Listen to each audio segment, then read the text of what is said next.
Mudah-mudahan kehadiran kita ini akan lebih bermanfaat, akan mendapat barokah dari Allah, karena ada ilmu yang akan kita sampaikan dari juga sebagian kita mengenal oleh Mas Pur, dan nanti kami dari kesehatan juga akan menyampaikan beberapa hal yang berkenaan dengan kesehatan. Ini dulu yang pernah ini kan Mas? Iya. Jadi alhamdulillah sudah pernah ke pagi dulu masih anak yang bisa saya. Jadi kemarin memang kami minta Mas Pur lagi untuk dibuat minggu lagi, karena terutama untuk yang 5 pilar STBM, jadi sanitasi total berbasis masyarakat. Kalau dulu kan sudah kami sampaikan pilar yang pertama gitu. Jadi fokus waktu itu kita memang di pilar yang pertama, yaitu stop buang air besar sembarangan. Karena waktu itu memang pemerintah meminta cepat untuk bulan Agustus sampai bulan Juli untuk segera dideklarasikan Kabupaten Wonosobo sudah bebas dari buang air besar sembarangan. Dan alhamdulillah kemarin setelah kita sering rapat, pertemuan, kemudian sosialisasi ke masyarakat, ke lintas sektoral, sudah ada peningkatan, meskipun belum 100% ya, tapi dalam rangka menuju 100%. Jadi insya Allah setelah kita deklarasi bahwa Kabupaten Wonosobo sudah Kabupaten ODF, jadi ODF adalah sudah tidak ada orang yang buang sembarangan. Meskipun di lapangan nanti ada, tapi ini dalam rangka untuk menuju ke 100%. Sehingga pasca itu memang akhirnya pemerintah mau nggak mau ya tadi harus bertanggung jawab konsen atas keinginannya. Kami sebagai kesehatan untuk sosialisasi kemudian info kepada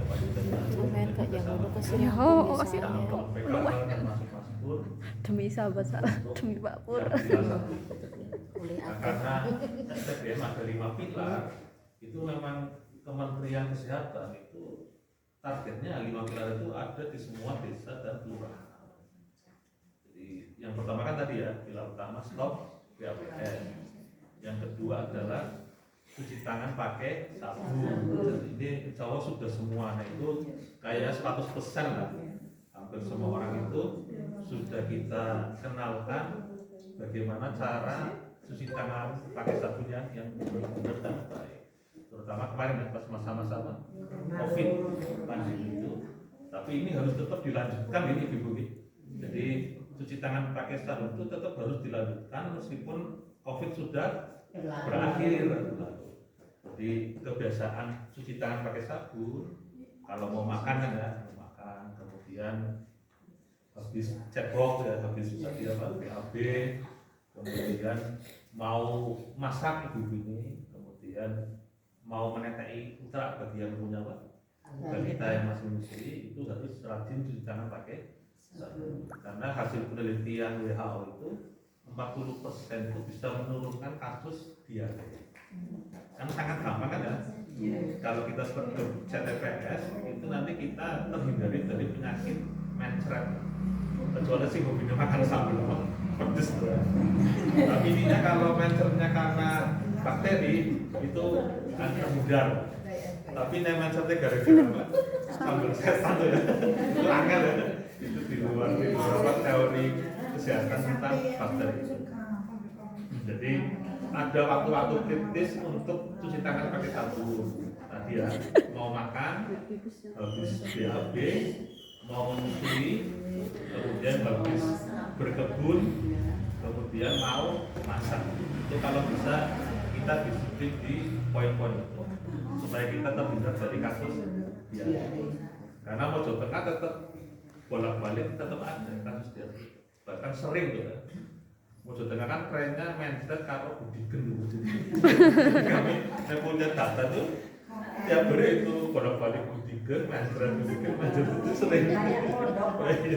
Terus kalau ditanya ya yang budigen, tapi ini kemarin saya kan buka konser kan, jadi saya kan seminggu 2 kali konser kan. Kemarin ada kasus ini TBC masuk pondok itu.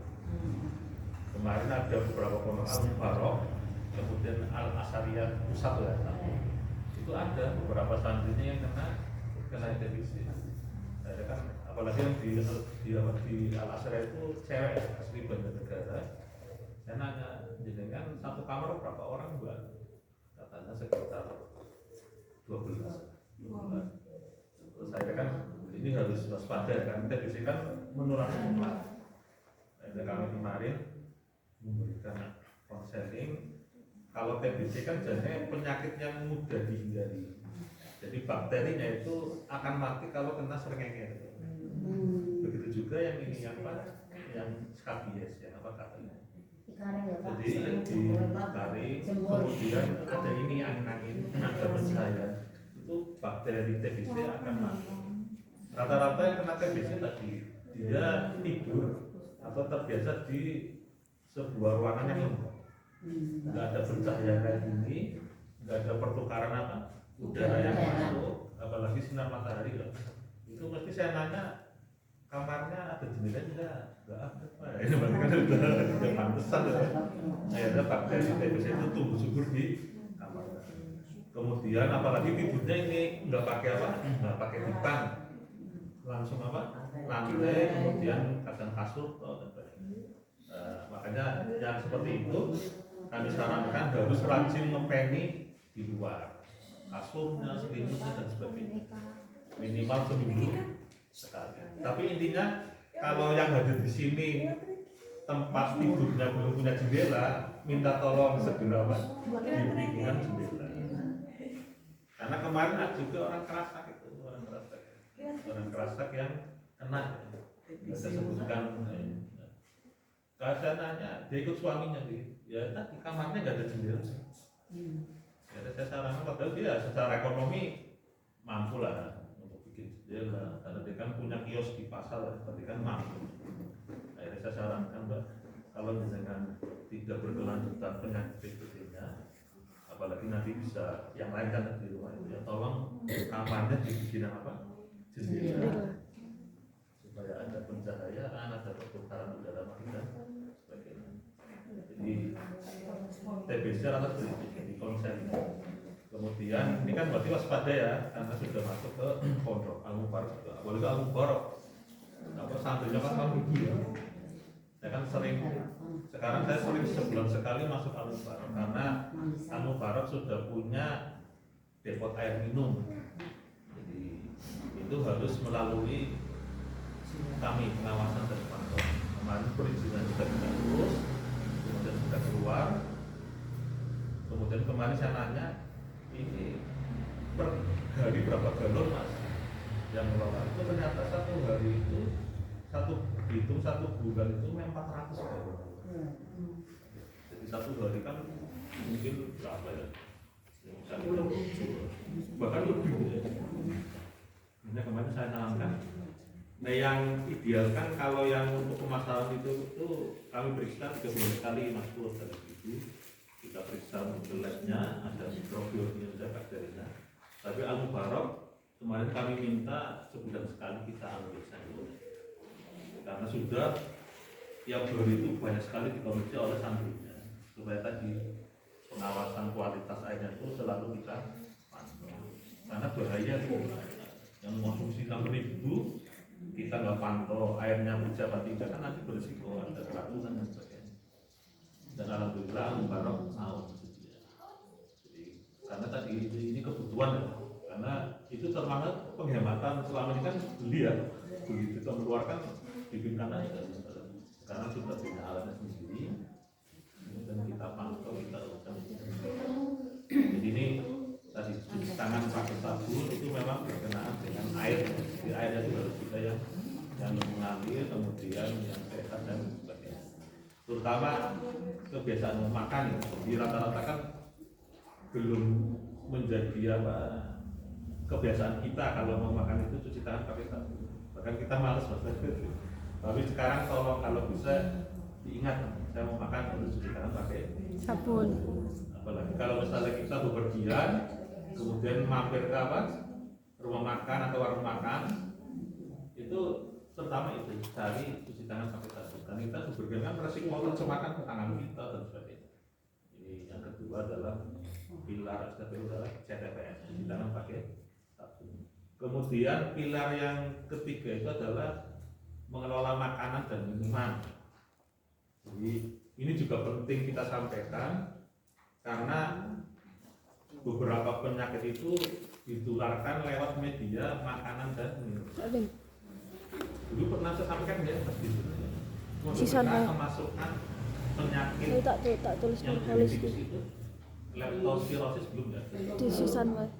Jadi Sisan itu kemarin bikin kita kaget orang kesehatan karena di Dromisor sama Sojopuro salah itu ada 2 orang kena penyakit leptospirosis. Penyakit lepto itu biasanya terjadi di daerah yang rawan banjir, Semarang, kemudian Jakarta, daerah-daerah Pantura kan rawan banjir. Karena kalau banjir kan tikus pada keluar. Nah, tikus kan seringnya kencing sembarangan. Itu kalau di daerah banjir banyak orang yang kena penyakit lepto. Nah, kemarin kok ada di Dromisor sama Sojopuro. Usianya masih muda lah, 25 sama 27 ya. Itu sampai gagalnya ginjalnya sudah cuci darah karena penyakit lepto kan yang diserang ginjal. Untung segera konangan kan ya, akhirnya beberapa cuci darah bisa ini masih bisa balik lagi karena belum fatal sampai ginjalnya. Nah, ini makanya pas saya kumpul dengan ini saya sampaikan enggak, ternyata dari kebun ibu. Jadi 2 orang ini Gejalanya gimana Pak? gejalanya itu seperti masuk angin kan ya, bungel, kemudian demam. Cuma nanti pembedanya matanya merah, terus kulitnya kuning. Nanti bisa di googling kan? Sekarang kan zaman googling. Nah, pengen lengkap nanti di googling ada penyakit leptospirosis itu apa? Berarti itu yang menyebarkan tikus ya Pak? Kencingnya tikus. Oh, kencingnya tikus. Nah kan hampir kita kan rumahnya mesti ada tikus kan? Makanya saya sampaikan yang pilar ketiga itu adalah pengelolaan makan dan minum. Saya sampaikan karena sudah masuk wilayah Mojo Tengah, meskipun ternyata bukan dari rumah, dia dari berkebun. Dia berkebun, kemudian di kebun kan kadang ada sarang tikus gitu. Dia mungkin nggak pakai nggak pakai sandal, nggak pakai sarung tangan atau sepatu bot, karena luka sekecil jarum itu bakterinya masuk ke tubuh kita. Jadi mungkin 2 orang ini pas ke kebun nggak pakai sandal, kemudian nginjek sarang tikus mungkin kan, ngertinya kan sampah kan ya, daun-daun mungkin kemasukan. Dia ngertinya ya masuk angin biasa karena seperti itu, demam, bengkel. Cuma kok matanya merah, yang kita matanya merah sama kuning ininya. Oh, Jadi kita curiga. Lab ternyata tak ketemu. ya maksudnya mulai tak tulis nulis kan wong Karena nulis.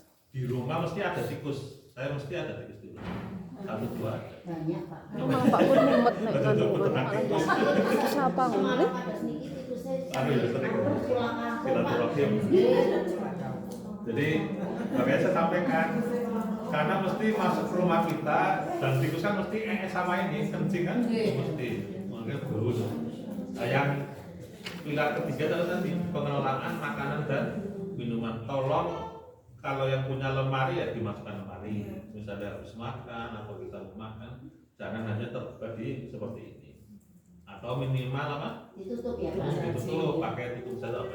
Jadi intinya diamankan lah dengan cara masukkan lemari atau ditutup pakai tutup saja. Untuk menghindari tadi tikus mendekat, kemudian mencicipi atau bahkan gigit. Dan itu nanti fatal. Karena penyakit ini yang diserang ginjal. Sampai 2 orang itu gagal ginjal itu, akhirnya kan cuci darah. Nah, kalau gagal ginjal kan, yang sudah kronis itu ya, biasanya umurnya nggak panjang. Rata-rata kan kita kalau diperiksa kemudian langsung didiagnosa penyakit kita kan mesti stres kan tuh.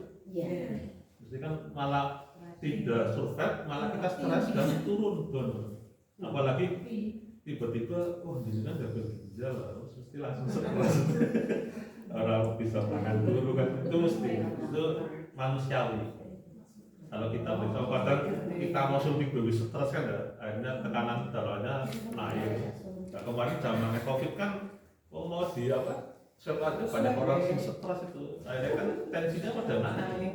Akhirnya juga tinggi. Apalagi kalau sudah dicap jenengan gagal ginjal, balik kalau terus. Nah, ini salah satu caranya di pilar yang ketiga, pengelolaan makanan dan minuman, tolong dijaga yang baik. Kalau minuman ya tadi minimal dimasak lah ya.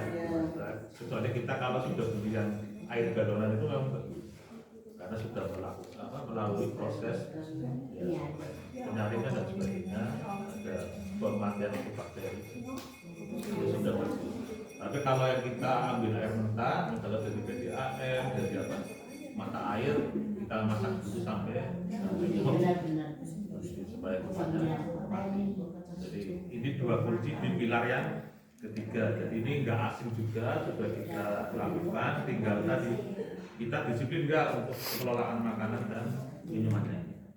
Jadi kalau kita sudah, termasuk kita keluarga yang STBM. Ini gitu. Kemudian pilar yang keempat ini yang lagi tren tuh ya, itu adalah pengamanan sampah rumah tangga. Jadi kan sekarang tren ya di desa-desa itu masang apa tuh banner mas? Berdasarkan undang-undang nomor sekian saya nggak apa mas. Karena itu kan LH ya, dinas lingkungan hidup itu.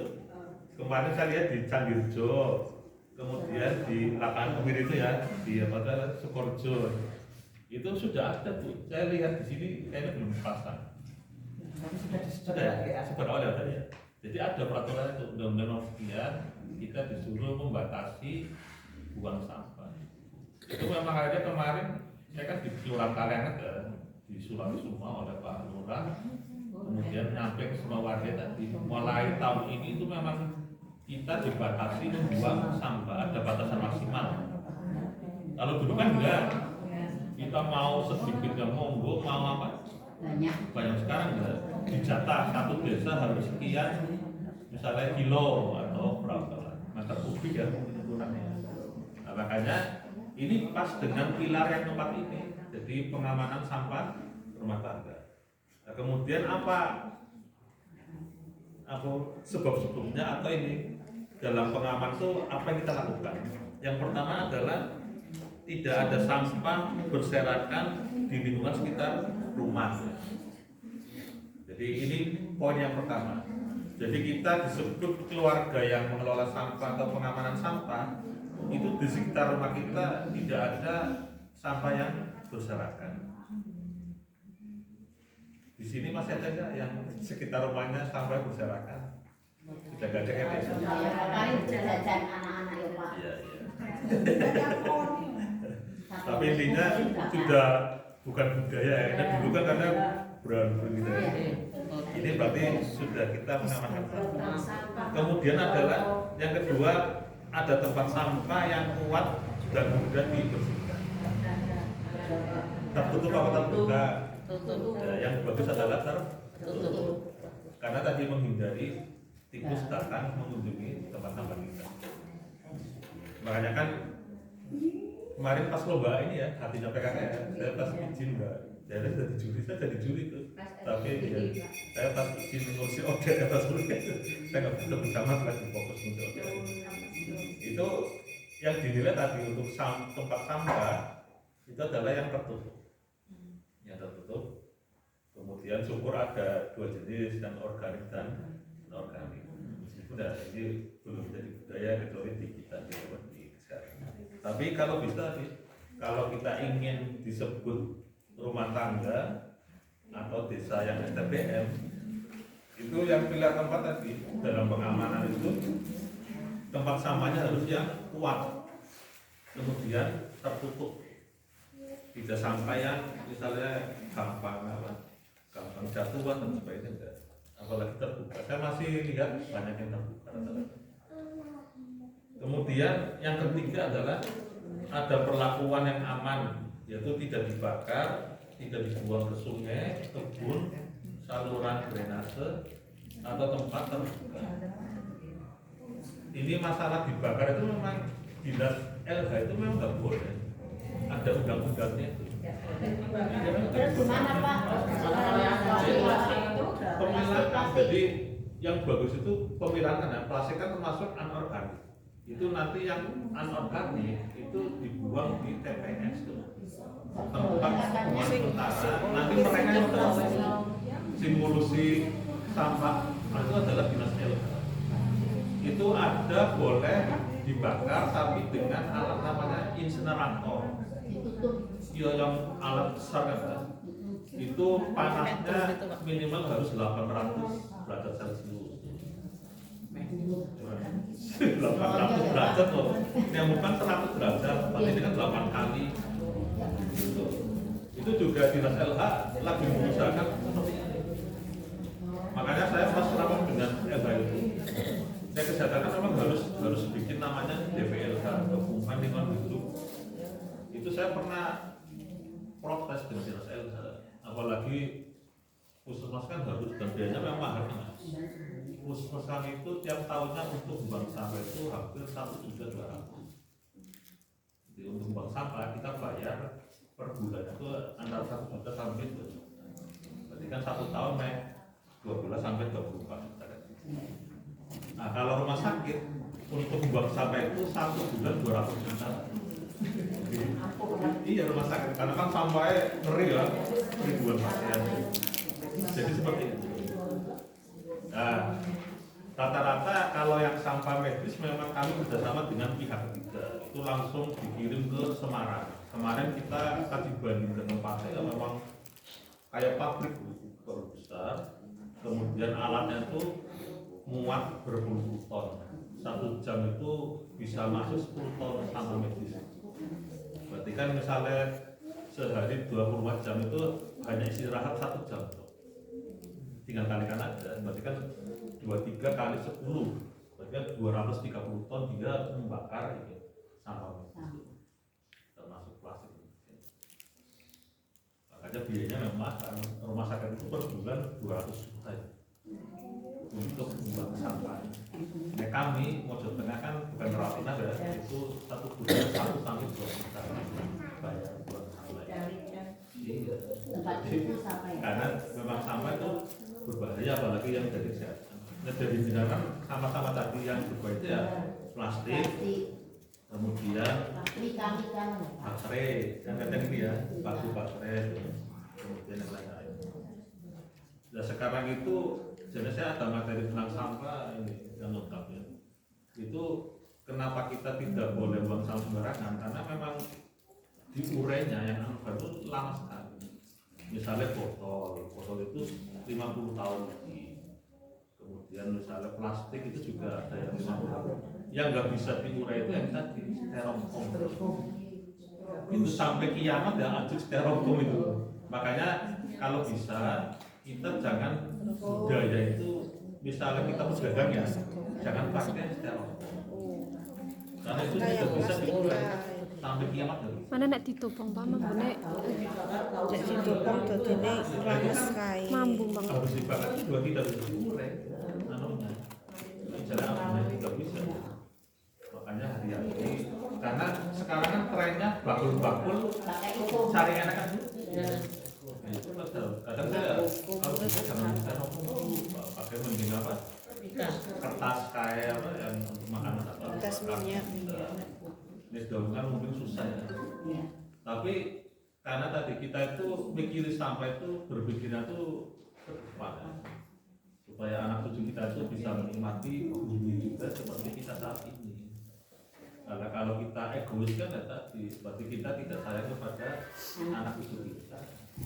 Jadi kalau kita ingin sayang dengan keturunan kita, itu ya tadi kita harus mikir mengelola sampah, terutama sampah-sampah yang anorganik. Kalau yang organik sih itu menjadi peluang, sampah kan bisa menjadi peluang, juga bisa menjadi nestapa bagi kita. Saya tuh punya teman wakil direktur rumah sakit Semarang apa Karya dia dokter itu dan dia kan wakil pejabat kan. Tapi dia seneng ngurusi sampah. Tapi dia nawarin pas pineng dengan pengen belajar mengelola sampah yang sudah saya diskusikan unggul. terutama dia menyarankan yang pondok pesantren kan sampahnya kan luar biasa. Itu kan dikelola itu luas dan dunia top ini ya. Dia menyarankan seperti itu. Yang pondok itu, saya juga pengen manggil dia kan minimal ilmunya sama kan. Tapi dia pengennya kalau dipanggil sudah menyediakan alatnya, jadi nanti praktek langsung tuh. Nah, itu kemudian nanti dipantau. Terutama yang untuk makrotnya itu aja sih. Karena dia ngirim YouTube, ngirim materi YouTube. Padahal dia dokter dan wakil direktur, oleh kan pejabat. Nah, jadi ngerti nggak kalau wakil direktur gaji? Wong dokter spesialis misalnya rumah sakit sini aja itu kan ratusan juta. Tapi dia senang bisnis kayak gitu karena tadi dia visioner loh. Dia ingin supaya lingkungan itu terjaga, dia ingin keturunan itu supaya menikmati seperti saat dia hidup saat ini. Kan padahal itu itu pura-pura karena sudah ratusan juta. Tapi ya tadi dia ingin apa berbernafsi kepada masyarakat.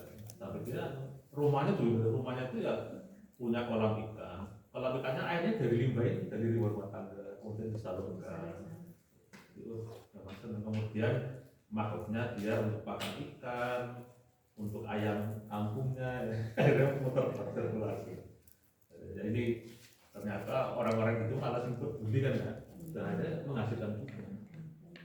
Menghasilkan makanan. Ini yang ketiga, jadi dibakar itu sebenarnya nggak boleh. Tapi kan tadi Dinas LH nggak memberikan solusi masalah. Akhirnya saya sendiri protes. Lanjut dengan orang itu membakar tapi orang juga solusi dia. Akhirnya bingung. Dia hanya nanti kita berusaha sampai tiap menit ada. Kemudian yang keempat adalah telah melakukan pemilihan sampah. Ini yang penting ini. Jadi sampah itu bisa berkurang kalau dari rumah tangga itu sudah dipilah. Yang organik tadi bisa untuk pupuk, bisa untuk yang lain. Yang anorganik ya kita buang. Kalau dibakar ya karena tadi tidak boleh. Kalau dinas LH nggak bersolusi ya mungkin dibakar saat ini. Karena kalau ketemu dinas LH ya memang nggak boleh. Tapi dia tidak memberikan solusi sampai detik ini. Masih proses. Sampai saya nanya ke ini pas kemarin saya kasih bulan gitu, saya nanya ke ownernya yang milik itu habis berapa Pak untuk bibitnya itu? Dia jawab 30 miliar Pak. 30 miliar itu bagi yang memang berbisnis itu karena partingnya banget. Ya, tutup. Kenapa pemerintah daerah dengan dana segitu kok orang ini ya tidak merespon padahal lagi nutupnya cepat. Karena Semarang itu baru satu kemarin itu kita dulu buangnya di Tangerang. Jadi sampah-sampah medis itu seluruh Jawa Tengah apalagi Jawa itu buangnya di Tangerang. Sekarang Semarang baru ada. Kemarin MOU-nya kita berdua. Semarang itu kan bagi sini punya duit bisa mau dana cepat apa balik modal karena memang mahal per kilo itu mahal. Nah ini di yang keempat pemilahan ini kalau bisa kita disiplin juga gitu pemilahan dari rumah tangga itu akan mengurangi menumpuknya sampah. Jadi kalau kita di rumah tangga sudah milah-milah makanya nanti kalau bisa ya Mas Pur yang sering ketemu itu diajari cara maksudnya itu manusia kan diturut depannya itu ya. Kalau kan malah kalau perlu diajarin san damel caranya gimana. Nanti setelah dapat. Teman saya itu yang bergendak tadi minimal nih so pondok dan sampai apa sudah kewalahan. Jadi nanti itu sekalian alatnya nanti diawasi nanti sebulan seperti apa itu. Kecuali di sini misalnya tingkat desa mau lah itu baru mungkin teman saya baru mau. Dan misalnya tingkat RT kan itu skalanya kan kecil banget. Kemarin saya punya teman dapat istri si Tieng ya. Terus kan ke rumah saya, terus saya cerita, dia ternyata peduli juga dengan sampah. Kemarin ini dia untuk mengawali menggerakkan di RW-nya sendiri. Karena setiap kan sayur kan ya, karena sayur melimpah. Jadi sampah sayur itu tiap hari itu luar biasa, ratusan kilo itu. Ada saya anjur, akhirnya kemarin dia mulai berbudi dengan istrinya dia kemarin saya saran makan dia belum, jangan makan dulu, tapi saya untuk ini aja lah. Yang penting tadi kompos tuh. Nanti kan menghasilkan 2 jenis pupuk kan, sayur sama yang mata itu. Tapi nanti kalau sudah enjoy, masyarakat enjoy, baru nanti dia ke makro. Jadi nanti kemarin info yang teman saya dokter ini mau ngajari dulu saya kan. Nanti dia ke rumah saya lagi mau tak ini. Maksudnya hasilnya gimana yang selama ini jalan yang untuk pupuk itu kalau misalnya jalan nanti saya akan ke untuk makro. Karena berarti kan masyarakat Indonesia sudah respon untuk apa pemilahan sampah itu. Jadi tahapannya seperti itu. Kalau di sini memang mau, tapi ya tadi jangan apa ruang lingkup RT, ruang lingkup sini memang sampahnya sudah kewalahan. Kayak Citi yang ternyata tingkat RW sampah sayurnya sudah kewalahan. Jadi kemarin teman saya itu saya berikan pemahaman, alhamdulillah suami istri itu dia beli wadah-wadahnya, kemudian disediakan di beberapa lokasi itu masyarakatnya. Nah, sementara tadi nanti pupuk ini untuk kebutuhan mereka tidak terus dibuat.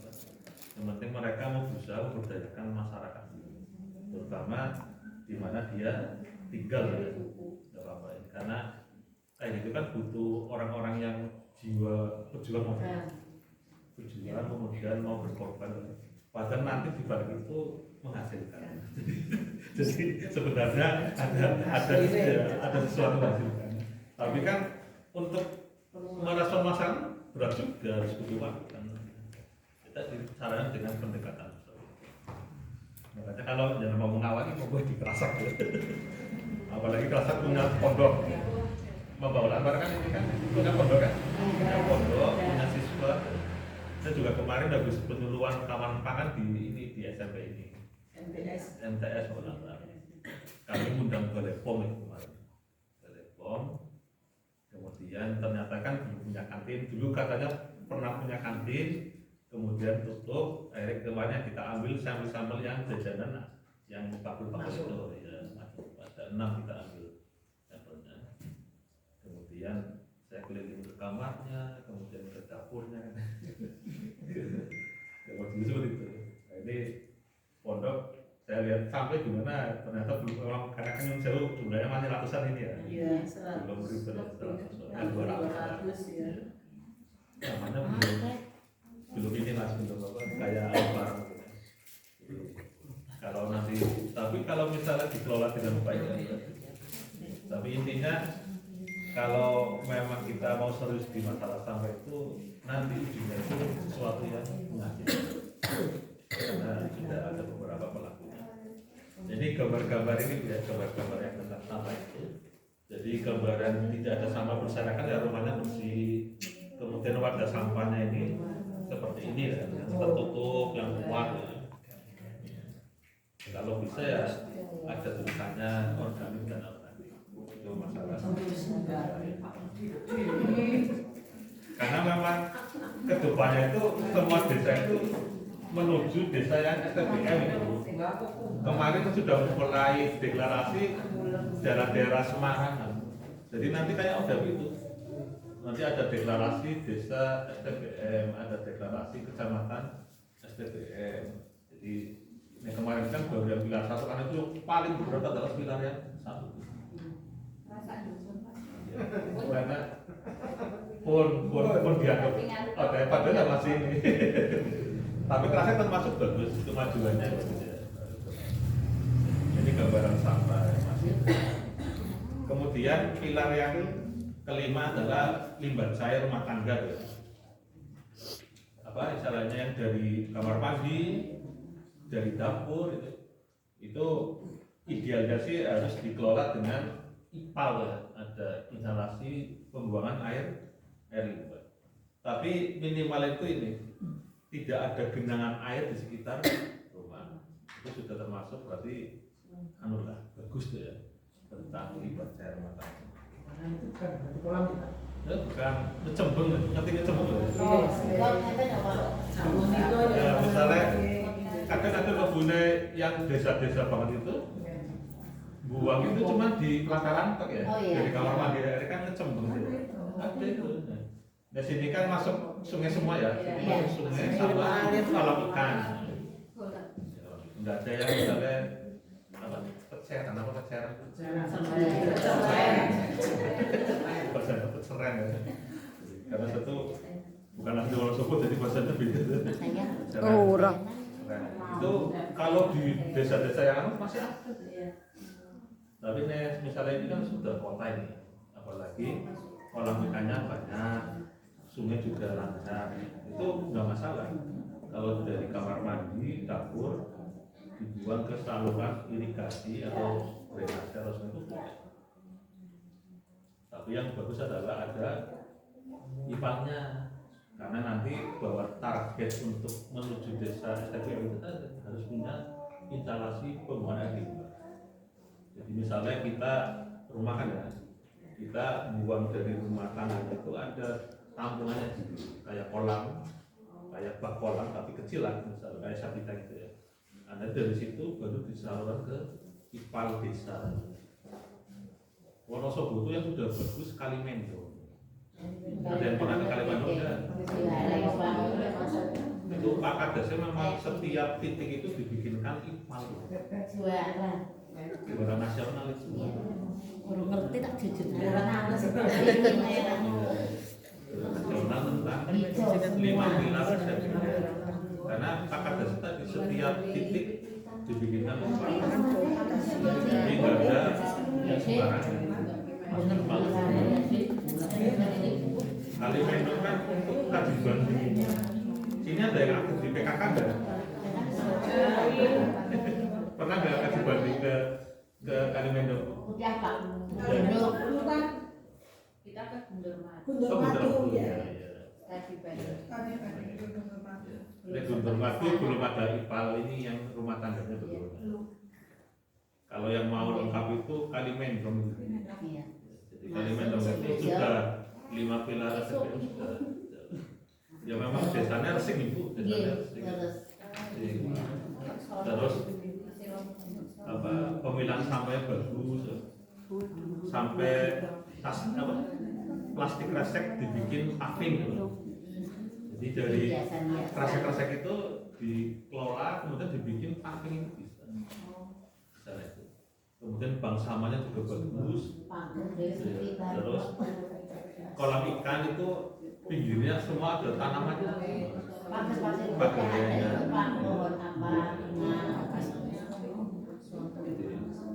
Nah bisa ya kapan-kapan ke Kalimendo, Mas Pur, TKH, piknik Kalimendo. Ya Bu, kapan Bu? Ini kan mau cair ya, mau cair ya. Potong sekian piknik Kalimendo. Jadi pikniknya tuh selain refresh ada ini, ada ilmu yang bisa kita ambil. Nanti kita kayak nasional ya, bisa. Sama minta kalor jadinya sama ngalor. Nah, maksudnya kan memang sing bagus ya Guntur Madu, Keseneng, terus Candi Rejo, itu 3 sih memang. Sing bolak-balik juara memang Guntur Madu.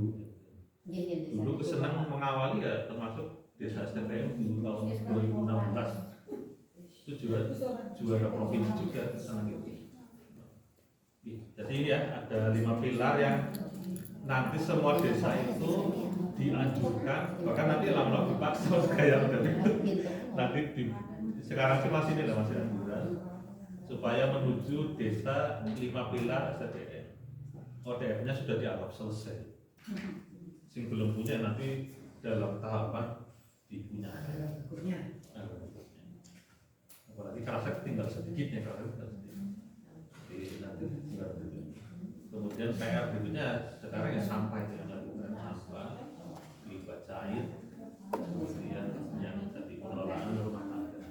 Tiap hari misalnya kita dari sayuran tapi diiris supaya membantu penguraian dari daun-daun dimasukkan di situ, kemudian disemprot pakai M4. M4 kan murah, itu beli di toko pertanian sekitar 5.000 berapa? 10.000 loh, satu botol besar gitu. Itu disemprot 3 semprotan 4 semprotan. Itu untuk membantu menguraikan sampah tadi, ada bakterinya. Itu nanti menghasilkan 2 jenis pupuk. Yang padat berarti kan yang di atas saringannya. Kalau yang cair itu masuk ke saringan bawah. Nanti yang di bawah itu kita kasih ini apa? Kayak selang. Berarti akhirnya di situ. Iya, di situ nanti. Itu kayaknya kalau rutin kita buang organik 1 bulan sudah menghasilkan 2 jenis pupuk itu. Bentar, kita sebagai apa, warga masyarakat, tentu kita ingin lingkungan kita selalu bersih, kemudian menghasilkan ya.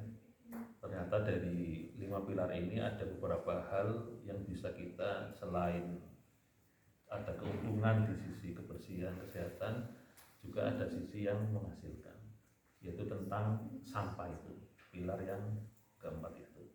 Jadi monggo dikelola dengan baik sampah rumah tangganya, karena tadi ini akan membantu lingkungan menjadi lebih bersih, sehat, juga akan menghasilkan. Karena sampah kan bisa menjadi peluang, juga menjadi tadi hambatan. Saya sangka kekurangan mohon maaf. Saya akhiri. Billahi taufiq wal hidayah. Wassalamualaikum warahmatullahi wabarakatuh. Waalaikumsalam warahmatullahi wabarakatuh.